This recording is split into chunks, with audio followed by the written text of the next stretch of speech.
ایک غریب کا سناتا ہوں، ابو عقیل، روٹی بھی گھر کوئی نہیں، آٹا بھی کوئی نہیں، ان کا جی چاہ میں بھی اللہ دے نام تے خرچ کراں۔ اللہ کے نبی نے کہا، وہ یہودی کے پاس گئے، کہا یار کوئی مزدوری تو دے، اس نے کہا پانی لا۔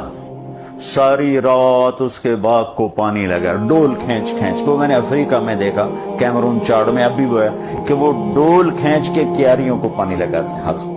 اس نے ساری رات پانی لگایا، اس کو 6 سیر کھجوریں ملی، ٹوٹل 2 سال۔ اس نے 3 سیر گھر میں دی اور 3 سیر جھولی میں ڈال کے اور دربار رسالت میں پیش ہوئے تو شرم سے یوں کھڑے ہو گئے کہ 1000 من کھجور دے اگو 3 سیر ہے کی شے، تو شرم کے مارے یوں کھڑے ہو گئے کہ میں کی پیش کروں، میری کیا دی اوقات۔ تو اللہ کو بھی پتا ہے اور اللہ کے نبی کو بھی پتا ہے